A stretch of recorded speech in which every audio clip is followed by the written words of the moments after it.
O ano de 2024 está sendo assim excepcional quando se trata de leituras e hoje eu trouxe 10 das últimas que eu fiz. Tem livro que entrou nos melhores do ano, mas também tem livro que entrou nos piores do ano.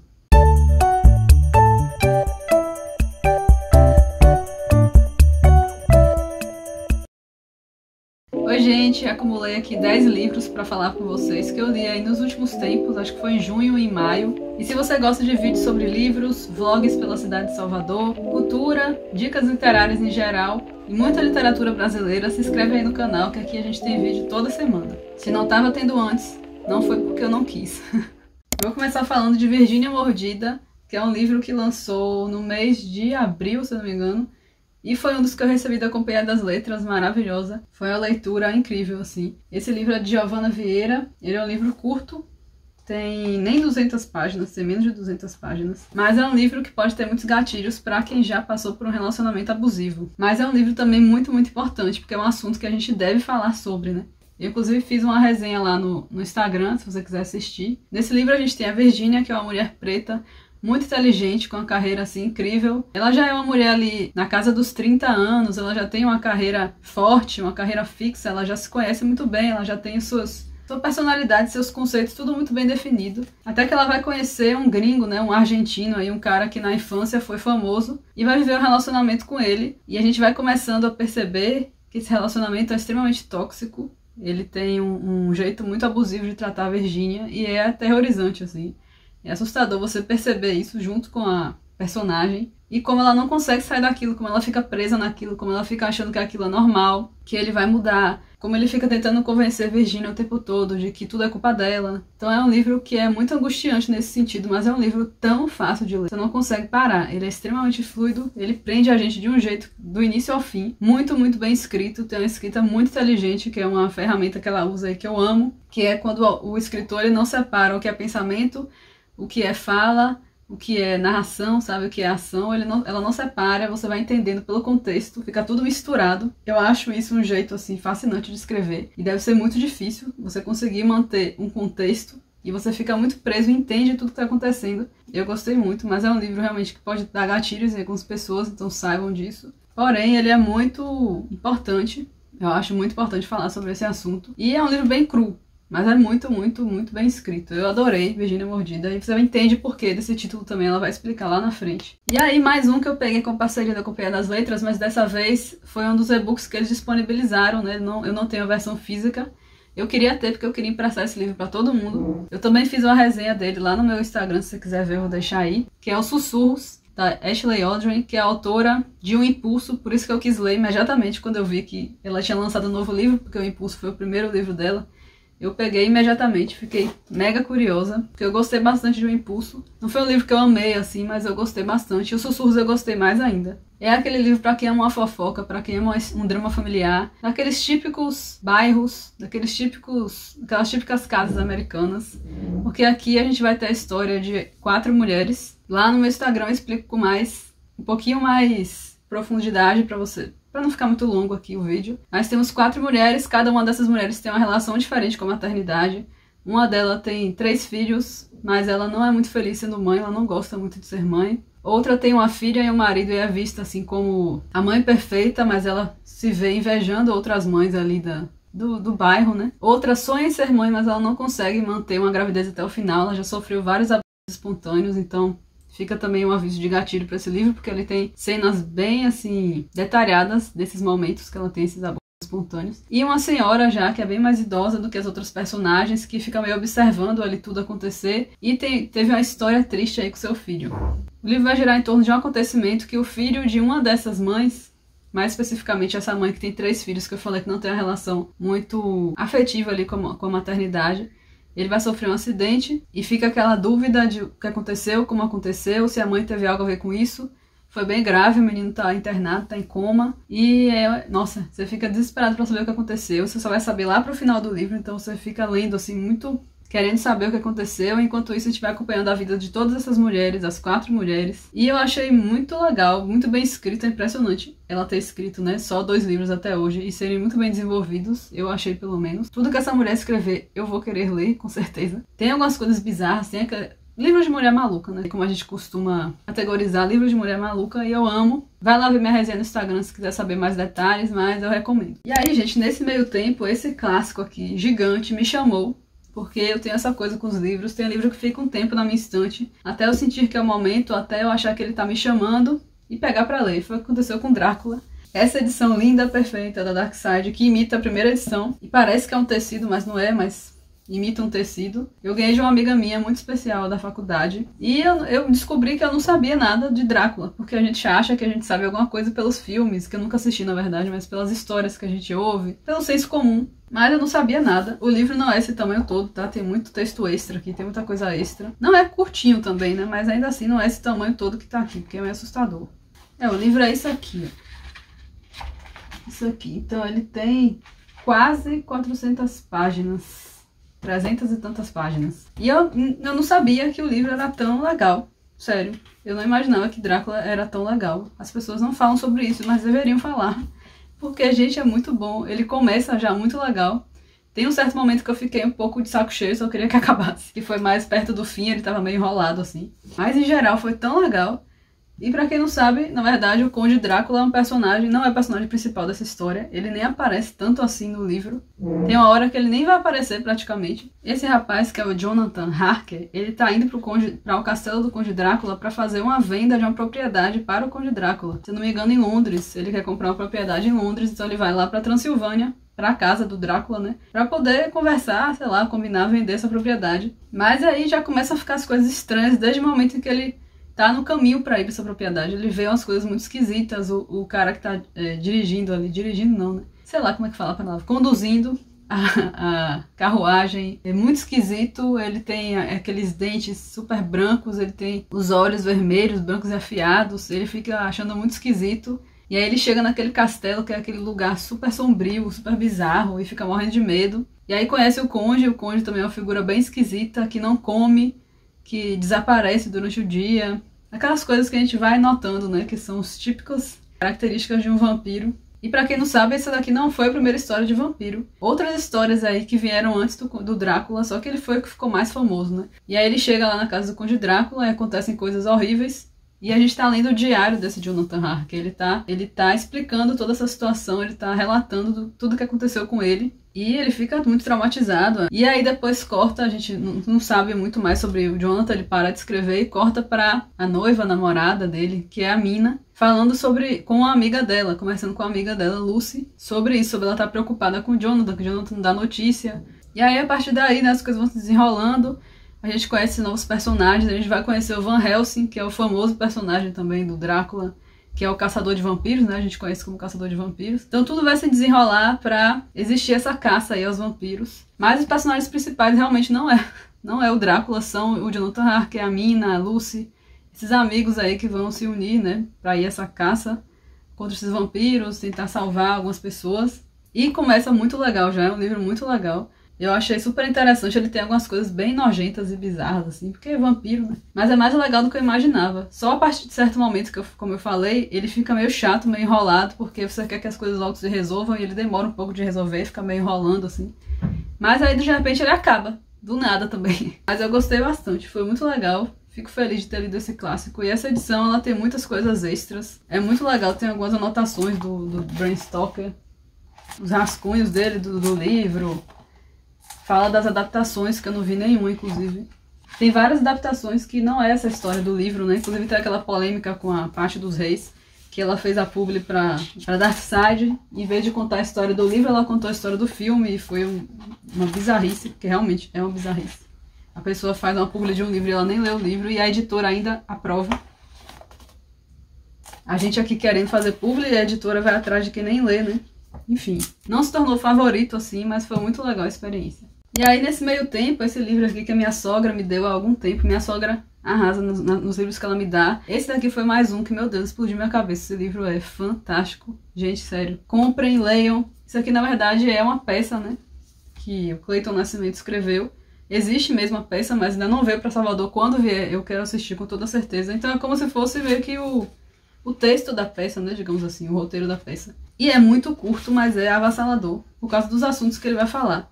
mas é incrível. Ele vai falar sobre racismo e como o racismo, como ele nasceu ali desde a colonização e como tá tudo nas raízes, né, do nosso país. E ele vai fazer essas denúncias, realmente vai falar histórias reais de mães que perderam seus filhos simplesmente por terem sido confundidos pela polícia. E é muito triste, muito pesado. Porque você vai ler essas coisas e você pesquisa, elas aconteceram e são coisas assim brutais, horríveis. Mas isso tem que ser lido, isso tem que ser falado, isso tem que ser denunciado. E ele vai falar também de história. Esse livro é essa peça, né, é uma aula de história, gente. Eu fiquei impressionada. E é muito rápido de ler por isso, porque é uma peça e ele vai dividindo em episódios. Tem essa parte que ele vai falar dessas mães que perderam seus filhos, que realmente um genocídio, né? É um genocídio da população negra e ele vai falar sobre isso. E essa parte aqui foi uma das partes que eu mais fiquei... explodiu minha cabeça, que ele fala uma aula que você não teve. E aí ele fala um pouco sobre o Brasil colonial. Fala de arquitetura do poder, que ele chama. Existia uma lei, gente, pasmem, que, assim, proibia homens pretos, mulheres pretas e pobres em geral, né, de estudar medicina, engenharia, direito e administração. Eles podiam estudar, mas não podia ser medicina, nem engenharia, nem direito, nem administração. E aí ele fala, essa lei garantiu que pobres, pretos, pretas e mulheres não poderiam ter ascensão social a partir da educação recebida. Então foi vetado desde o início que essas pessoas tivessem qualquer tipo de ascensão social, que crescessem, que tivessem direito à ascensão por lei. São umas bizarrices assim que existiram e que existem ainda, né?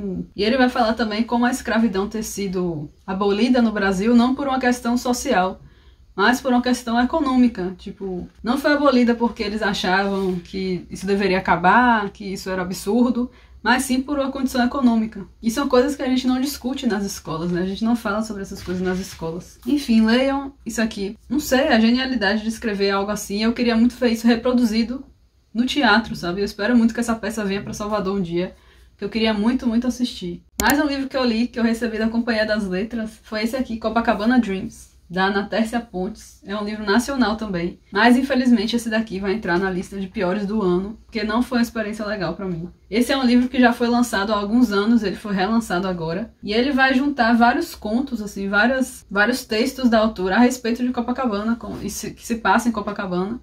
É um retrato de Copacabana, né, do Rio de Janeiro. Só que é um livro esquisito. Eu não sei explicar, me trouxe uma sensação muito estranha. Tem uns textos que eu não gostei. E algumas pessoas que eu vi falando no Scooby falaram como a personagem era conceituosa, mas não é. Eu sei que às vezes a coisa é retratada de uma maneira e não é como o autor pensa, mas não foi meio que o que me passou aqui. Tem alguns comentários muito esquisitos, muito bizarros. O jeito que é escrito eu não gostei. Foi um livro realmente que eu terminei de ler para poder fazer uma crítica, já que eu recebi da editora. E ele tem partes assim que são realmente só um pedacinho, não tem quase nada de texto. Tem um que é literalmente uma página em branco. Tem uns que são um pouco mais longos, tem mais de, sei lá, 5 páginas. Então tem diversos tipos de texto, mas não foi algo que me cativou. Foi a escrita que eu achei esquisita, eu não gostei. Fiquei triste, queria muito ter gostado. Eu adorei esse título, adorei essa capa. Mas foi um livro estranho, sei lá, não sei explicar. Estranho é bom às vezes, eu gosto de coisas estranhas, mas não foi um estranho bom nesse caso. E algumas coisas também eu não entendi muito bem. Mas sei lá, não foi uma boa experiência, não vou ficar me estendendo, porque realmente eu não sei como explicar o que foi esse livro pra mim. Mas não foi uma experiência legal, infelizmente. Então ele tá aí na lista de piores do ano, mas é uma lista que não vai ser longa, porque esse ano tá sendo de leituras surreais de incríveis. Mais um mandado pela Companhia das Letras, O Escravo, da incrível Carolina Maria de Jesus. Eu vou gravar, inclusive, hoje ainda também, pra postar no Instagram uma mini resenha desse livro. Esse é um livro de romance, não só romance, meio que romance romântico, mas também um romance no sentido de ser uma história, um romance no jeito mais literário da coisa, assim, de explicar que é um texto mais longo, enfim, uma narrativa mais longa, de ficção. Que a gente conhece a Carolina, escritora do Quarto de Despejo, mas ela teve vários dos escritos dela descartados, assim, simplesmente se perderam, porque não se tinha não se valorizava, apesar de Quarto de Despejo ter sido um grande sucesso. Ela foi uma autora que foi esquecida, então ela tinha muitos escritos que se perderam. Um desses que foram encontrados, ainda bem, foi O Escravo e foi lançado pela primeira vez agora, tão tardiamente assim. É uma pena, né, porque ela poderia ter sido muito maior do que ela foi, assim, muito mais reconhecida do que ela foi em vida. Esse aqui é um livro que vai tratar de diferenças sociais entre os personagens, que são dois primos, Rosa e Renato, não é isso? Que se apaixonam Sim, é esquisito primos, né? Mas enfim, é outra época. Se apaixonam e eles querem viver esse relacionamento, só que eles são impedidos porque a mãe de Renato não quer permitir que ele se case com alguém que não tem as condições financeiras que ela quer, que ela espera. E ela impede esse relacionamento e Renato se casa com a menina que a mãe dele gostaria, que é Marina, uma menina de uma família rica. E assim é feito, ele se casa com Marina, mas ele não é feliz. E existem as consequências desse casamento, dessas coisas que aconteceram. E a gente vai entender também o porquê do título, porque a Carolina vai dizer que somos escravos do que desejamos. E é um livro que eu achei muito interessante porque eles mantiveram a forma que ela escreveu, não houve assim uma revisão do texto, eles deixaram sem correção, sem nada. Então, inclusive ele não tem capítulos,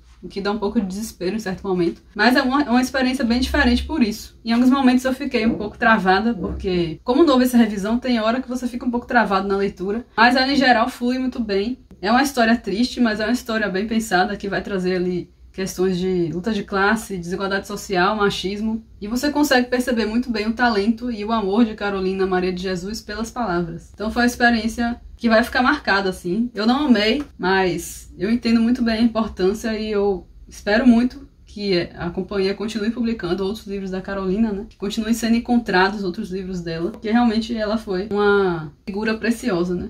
Eu li também e-book, um livro que eu já tinha no meu Kindle, que foi Romance Real, da Clara Alves. Como sempre, eu sempre tenho a necessidade de pegar um livro mais fofo, e aí eu peguei esse, e realmente foi muito bonitinho, meu Deus, é um livro muito, muito gostosinho de ler. Ele trata de uma garota que acabou de perder sua mãe, e o seu pai mora em Londres, mas ela não tem um relacionamento com o pai, porque ele meio que sumiu da vida delas, né? Ele foi pra Londres pra tentar uma vida melhor, mas meio que sumiu. E ela não quer ter que viver com ele, porque ela não tem esse afeto por ele. Mas os avós dela acham melhor ela ir ficar com o pai, então ela vai. E aí tem esse momento dela tentar criar esse afeto com essa nova família, porque o pai dela já tem filha, outra esposa, e ela se sente esquisita naquele lugar, em outro país também, apesar de ter sido um sonho dela há muito tempo visitar Londres, ela ama One Direction. Ela fica mal, não só pelo luto, mas também por ter que aprender a viver essa nova vida. E aí nesse meio tempo ela vai conhecer uma garota lá no Palácio de Buckingham. Quando ela tá visitando o palácio por fora, né, tem uma garota correndo aí que esbarra com ela. Uma garota que sabe falar português, cuja mãe é brasileira, se eu não me engano. Elas vão se conhecer, vão acabar se apaixonando. É um romance entre duas garotas. É muito, muito fofinho. E aí segredos vão ser revelados, coisas vão acontecer. Mas o romance é muito fofo. Eu achei muito bem desenvolvido, assim, esse romance entre as duas.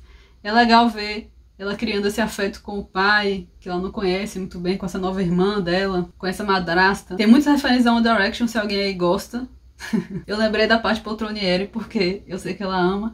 Eu não tive essa fase porque depois que One Direction surgiu, eu meio que já era mais velha, não sei, não consegui, não criei um afeto, não ouvia. Mas eu tenho certeza que se fosse na época, sei lá, dos Jonas Brothers, como eu fui fã dos Jonas Brothers, não muito, mas fui, eu teria sido uma fã também.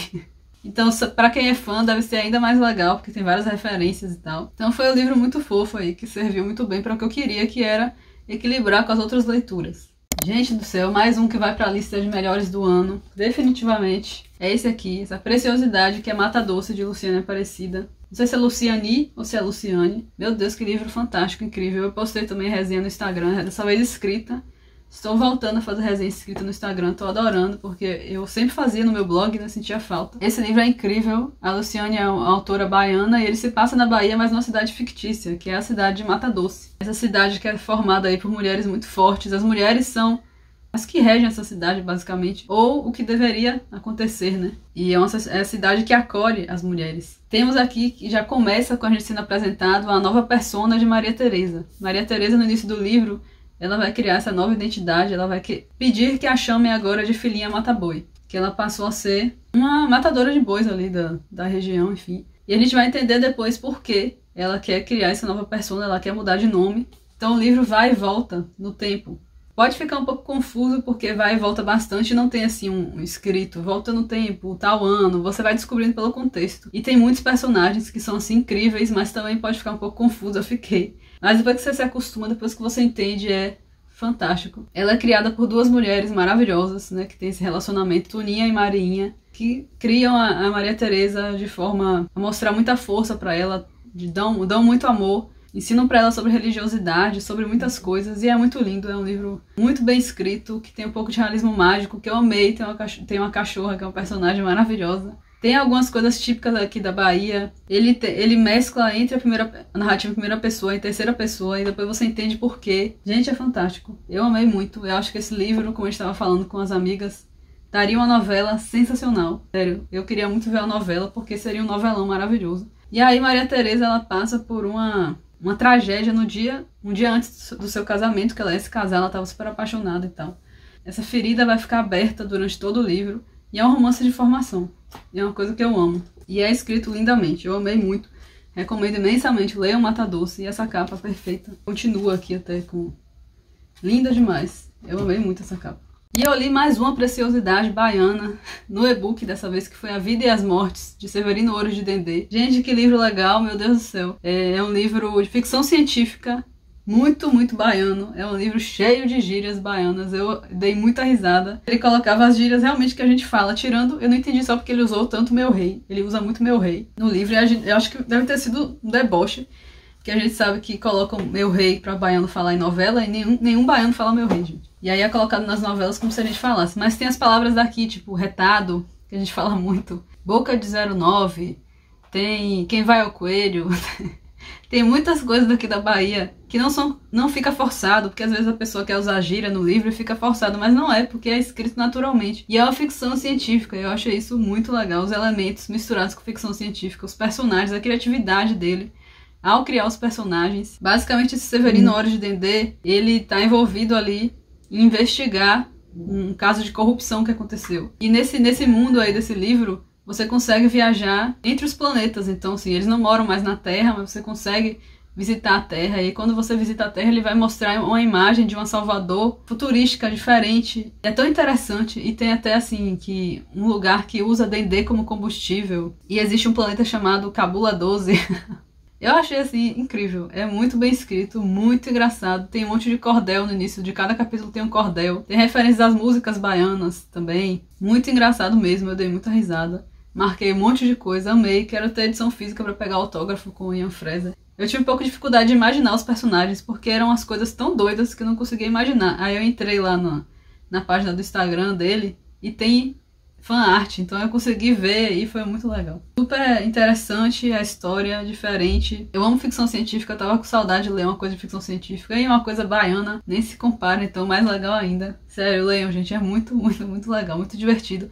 Principalmente se você é baiano, se você é soteropolitano, porque você vai pegar as minúcias ali da baianidade, das gírias. E aí, pra fechar, meu Deus, eu falei muito, socorro. Eu li Minha Maravilhosa, que é Agatha Christie, né, que eu tava com saudade de ler. Li M.O.N. dela, que foi uma experiência bem legal também. Conheci personagens novos dela que eu não conhecia, que foram Tom e a Tuppence, que são esse casal aí de agentes secretos, digamos assim. Acho que seriam agentes secretos. E nesse caso, o Tommy é chamado para fazer essa investigação secreta em uma pensão. Ele tem que ir para essa pensão como uma outra pessoa com outro nome, né? Meio que esse disfarce assim do nome da persona dele, para poder investigar um espião nazista que tá ali, para impedir, né, que tenha essa invasão, enfim. Tá naquela época da Segunda Guerra. E aí ele vai para lá para investigar, e só que ele faz tudo isso meio que escondido da mulher dele. Eu não lembro porquê, mas o cara que vai chamar ele para essa missão fala pra ele não falar com a mulher dele e tal, mas eles geralmente fazem tudo juntos, eles são agentes secretos juntos, né? Trabalham juntos. E aí ele chega lá nessa pensão, achando que só vai ser ele e as pessoas que ele conhece lá. Quando chega lá, a mulher dele está lá, com também uma nova identidade, fingindo ser outra pessoa. Então eles têm que fingir que não se conhecem e tal. E é bem legal, os personagens são bem legais. Como sempre, tem vários personagens, então em algum momento eu fiquei confusa, tentando voltar quem é quem, meu Deus, mas isso é normal nos livros de Agatha Christie. Não foi meu favorito, não foi dos meus favoritos dela. A resolução é interessante, eu achei bem legal a resolução do mistério e tal. Gostei muito, ele é rapidinho de ler. Foi mais um que me deixou, assim, feliz lendo, que foi divertido. Então a Agatha Christie, pra mim, quase não tem erro. Praticamente até hoje delas eu amei todos. Ai, cansei. Esses foram aí, acho que os 10, né, livros que eu li nos últimos tempos.